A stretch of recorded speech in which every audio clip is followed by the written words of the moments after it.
will introduce themselves. It's morning time here where I'm at, so I'll say good morning. My name is Dan Wong. I'm a retired attorney and former judge. I'm also on the National Board of Directors for the Center for Civic Education. I live in Boise, Idaho, and I will now ask my fellow judges to introduce themselves. Good afternoon, everyone. My name is Maria Garnett. I live in Richmond, Virginia. I'm a state government policy professional. I have experience doing nonpartisan policy analysis and evaluating government programs for the Virginia legislature. And I'm currently a policy advisor for the Virginia Department of Criminal Justice Services. This is my third year being involved with We the People. Good morning or good afternoon. My name is Petra Al-Sufing. I am an Outreach and Partnerships Manager at the Institute for Social Policy and Understanding. We do research on American Muslims and other faith communities. I'm also on the board, Vice President of the board of the Michigan Center for Civic Education. And many, many years ago, I was a We the People participant. So I'm really happy to be on the other side. And now I would like the students to introduce themselves and give us the name of your school. And you can also introduce your teacher, which we see. Good afternoon, judges. We are Unit 6. Our unit focuses on the challenges that face our democracy in the 21st century. My name is Amanda, and I will be studying psychology this fall at the University of Connecticut. Hello, my name is Jack, and I will also be attending the University of Connecticut, and I will be majoring in computer science. Hi, my name is Callan, and I'll be studying dental hygiene at the University of New Haven next fall. But for now, we're all seniors at Trumbull High School. This is our teacher, Miss Bolin, and we thank you for being here today. All right, thank you. Yes, Trumbull has been there many times. All right, thank you. So I will read the question. Question number 1. Thomas Hobbes noted that life in a state of nature is solitary, poor, nasty, brutish, and short. How has the human condition changed over time, and how is that change reflected in our expectations of government? Should the principles of natural rights or classical republicanism guide policy changes designed to improve the condition of all people? What are the most pressing domestic and global challenges facing Americans today and in the future? What policies can you suggest to address them? You may begin. In the days after the September 11th attacks on the World Trade Center and the Pentagon, U.S. public trust in the government rose to a level not seen since the mid-1960s. The government took aggressive measures in order to protect the American people, including stricter searches at the airport and the passing of the Patriot Act. Fast forward 20 years, and there's another attack that has killed over 500,000 people in just 1 year. To some, the federal government should have done more to isolate and prevent the spread of COVID-19. Recognizing that without security, there can be no liberty, 17th century English philosopher Thomas Hobbes argued that a state of nature gives rise to a war of every man against every man, in which individuals fear violent death at the hands of others. To maintain order, stability, and peace, according to Hobbes, the state must rule largely by fear. The human condition has certainly changed from the time of Hobbes' writing to today.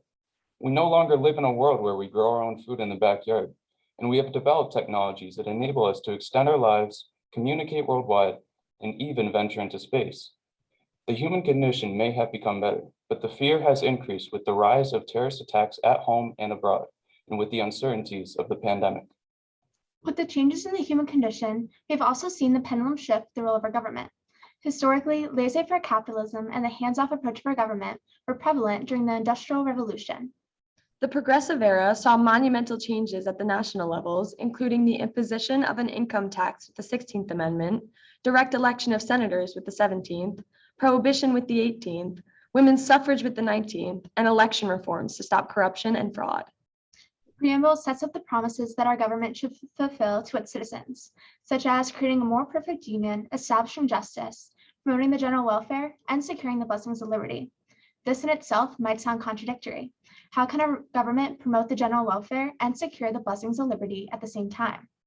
The tensions between classical republicanism and natural rights continue to manifest itself today in issues like climate change, gun control, and religious rights. Every word in the Constitution, remarked James Madison, was a conflict between power and liberty, and we view this conflict as a good thing. We believe this tension between our natural rights and the common good should be the driving force to create policy changes for the betterment of the American people. The preservation of these ideals and their balance are truly our only hope to keep our vibrant republic alive, as Benjamin Franklin asked us to do in Philadelphia.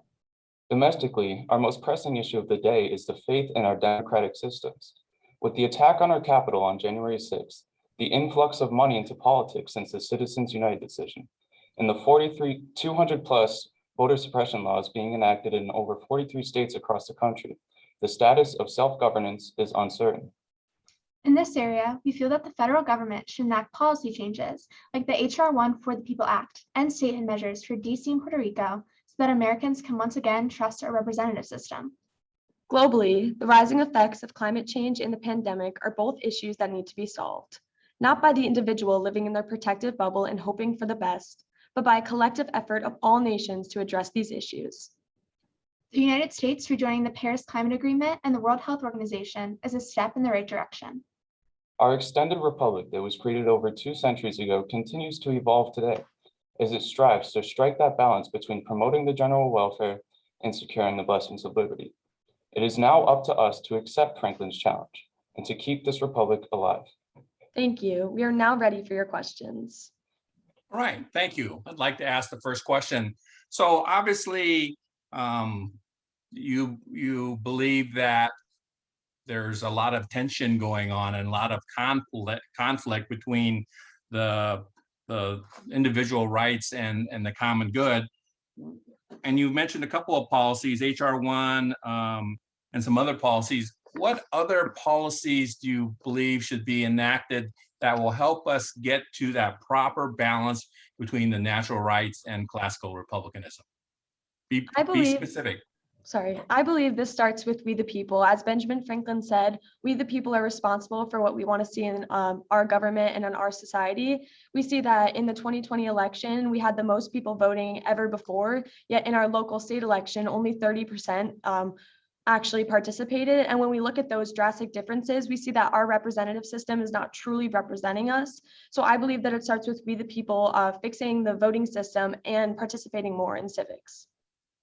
I agree with Callan. I would enact ranked choice voting because this would decrease polarization in our government and allow more voices to be heard, since it would take away the winner takes all and voting for 2 lesser evils. I believe that this would allow more of the people's voices to be heard and decrease the polarization. And if you look throughout the entire 20th century with the suffrage amendments, allowing more and more people to join in voting, I think this is a very important thing. It contributed to the overall common good and happiness of the entire nation, allowing people to participate in very important civic duties in America.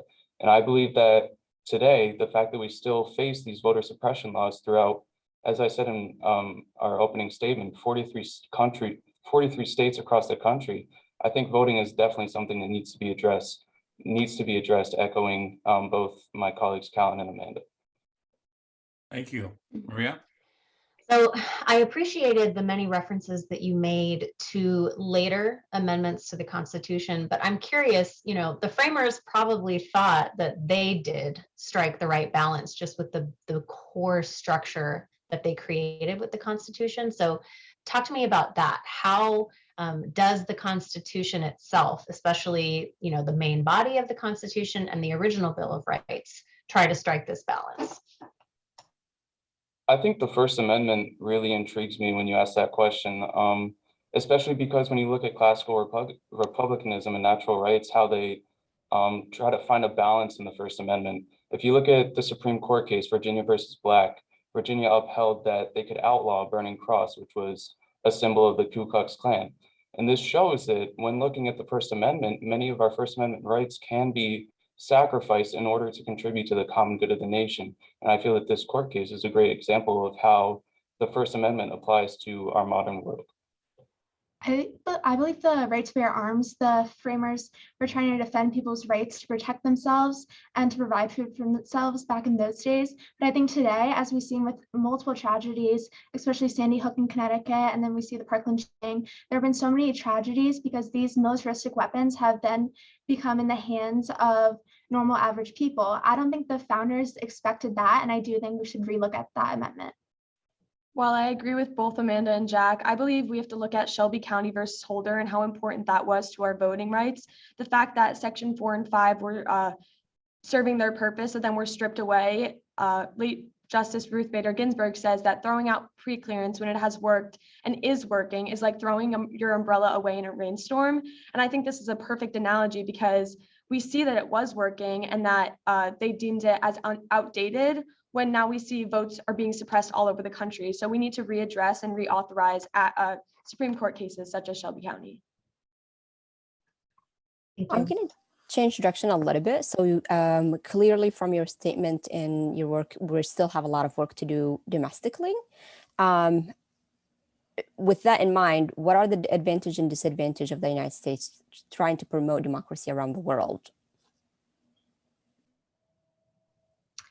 I believe trying to promote democracy around the world is a beneficial thing as we've seen in the Cold War, but I do think currently in our age, we needed to focus on domestic issues. James Madison said that no nation could preserve its freedom under continuous warfare, and I believe that's what the US military has been doing. We've been expanding our resources, $732 billion in 2019, instead of putting it into our own country and fixing issues like poverty.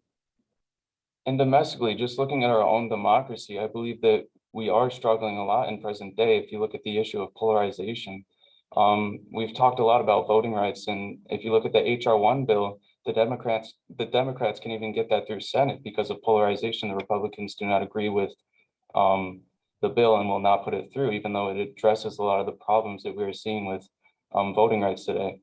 I believe that to solve this issue of polarization, at least in our country, we need to look at good leadership. We need, for example, President Biden said, "The words of a president matter," and I truly believe in that quote. I think that people should start listening to both their own party side, but also to the other party side and finding compromise and where they could work together in order to contribute to the betterment of the nation as a whole. So if I heard correctly in your testimony, there should be some sacrifices regarding First Amendment rights, and then there are also a discussion of the Second Amendment, which sounds to me like there's a feeling that there should be some sacrifices regarding Second Amendment rights. But my question to you is, isn't that unconstitutional to have to sacrifice my First Amendment rights or my Second Amendment rights? Isn't that unconstitutional, unfair to me? Right. Well, when we look at the recent pandemic and the fact that masks are being mandated in a lot of states across the country, we see that it's because there was a direct threat to our health crisis. It was a national health crisis that directly harmed our society. And when that happens, I do believe that we have to give up some of our First Amendment rights and some of our other rights because we have to fix the problem at hand in our country. So when we look at something such as a national health crisis, you can limit liberties as long as it's an absolute necessity. To look at the Second Amendment rights, the Supreme Court case, the United States versus Hayes, limited your Second Amendment if you were had a past conviction of domestic assault. And I do believe to live in the United States and live in our society, there should be things that you have to give up in order for the betterment of the people and the common good. And I think this to protect families and prevent domestic abuse, this should be something that people are willing to do. And in his second treatise, John Locke described that the state of nature depends on this idea of mutual security, or this idea that one person cannot infringe on another's rights. And I believe that in a lot of ways with our Constitution, America was founded upon this ideal. But I do believe that, or I disagree with John Locke to some extent, that I do not believe that we cannot make some exceptions, especially before I talk about the Virginia versus Black case. Sometimes we need to sacrifice some of these liberties and natural rights in order to ensure that the common good of the nation is upheld. So how do we know if the government is being reasonable when it does ask people to do that? You know, what limitations are there on the government's ability to do this? Well, I think there's a lot of processes that have to go on through the government. Oh, sorry. Sorry, that's time. All right, thank you. Thank you. All right, thank you. We'd like to give you a little feedback. I really did enjoy your 4-minute testimony and also your answers to my cross-examination questions. I recognize that I asked some pretty tough questions. And I only do that with teams that I have confidence can answer them. And I thought you did pretty well answering my my tough questions. I will tell you that here in Idaho, there's a bunch of libertarians who are constantly saying, you know, you're asking me to give up my First Amendment right, my Second Amendment rights, and they are just, you know, just very vocal and exercising their First Amendment rights. And there's open carry here, so we got people walking in the streets with AK-47s, which unnerves me a bit. But so, you know, you're probably not. You're in Connecticut, which is far different than Idaho, and so I think there must be a recognition that there are all kinds out there. There are all types, different viewpoints, etc. And those who say that for the common good, you have to give up a constitutional right. It's going to be difficult to necessarily convince them. But anyway, going back to your testimony, it was very well done. I was able to follow you in your 4-minute testimony, answering the question. Sometimes that's difficult to do, believe it or not, but you were able to answer the question, and I was able to follow your argument and your testimony. Good job. Thank you very much. Yeah, just to build on what Dan said, you know, you were not only easy to follow in terms of I could hear you clearly, you were speaking slowly enough that I could understand. You all did a really good job presenting a coherent argument, both in your opening statement, you know, each piece that you all individually did was clearly part of a whole. And that's not always the case. Sometimes it kind of feels like just a random series of spoken paragraphs that takes 4 minutes. So great job with that. And similarly, when you were answering our questions, you very clearly stated your position first, and then you used examples from case law or from, you know, contemporary legislation, the spending on the continuous warfare, you know, so just keep up that good work, because that logical progression of argument being made, then supporting evidence will serve you really, really well in college. I think, you know, as far as constructive feedback goes, you know, there were some ideas that you introduced a little bit, but then didn't really expound upon, you know, one of them being the differences between federal and state participation, for example. So I would be really careful about if you're going to introduce a very sort of juicy idea, you know, make sure that you can have time to develop that. So yeah, I'm so impressed by all of you. I'm excited for your state that all of you are about to step into higher education, and I hope you feel great about how you did today. Yeah, echoing what my fellow judges, colleagues have said, I tried to switch a little bit to international because the focus was mostly domestic, and I thought I was gonna, you know, throw you off, and I did not. So that was very impressive that you were able to use what you were, you know, support your argument.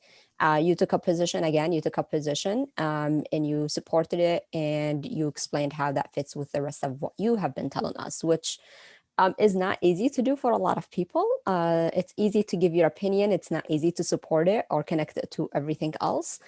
So that was really good. And also the fact that you all participated, not just in the opening statement, which again, that's easy to do because you have been practicing for so long, but in the follow-up questions. Often we see teams, you know, one person will be jumping in or two max, but this time all of you took part, and you disagreed with each other when you needed, very politely and professionally. So, you know, kudos to you, kudos to your teacher, and keep it up. Thank you so much. Thank you so you. much. Thank you. All right, thank you. Well done. Enjoy the rest of your day, and good luck in the rest of the competition.